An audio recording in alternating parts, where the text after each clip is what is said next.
Gorwa Madhunagar bridge તરફ જતા માર્ગે ભૂવો નિર્માણ પામ્યા બાદ તંત્રે કોઈ તસદી નહીં લેતા સ્થાનિકોએ નારાજગી દર્શાવી હતી।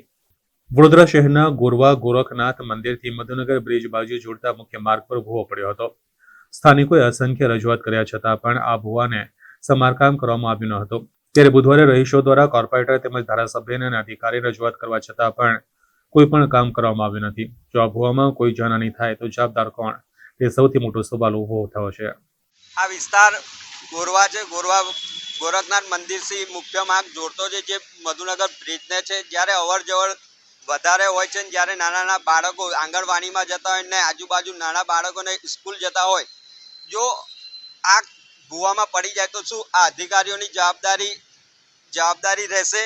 કેમ કે અહીંથી 200 મીટરની દૂરીમાં કાઉન્સિલર રાજેશભાઈ પ્રજાપતિનું ઘર આવેલ છે અને 100 મીટરની દૂરીમાં ધારાસભ્યની ઓફિસ બી આવેલી છે। જો એમના જ વિસ્તારમાં 3 દિવસથી ભૂવા પડેલા ને એ લોકો ના પૂરી શકતા હોય તો આ લોકોએ ખુરશી ખાલી કરવી જોઈએ, જે વહેલી તકે ખાલી કરી દેવી જોઈએ। અને જો અધિકારીઓને કહેવા માંગુ છું, જો 4 કલાકના અંદર આ ભૂવો પૂરવામાં નહીં આવે તો આ જ ભૂવાનો કાદવ એમના ઘરે જઈને અમે નાખીશું।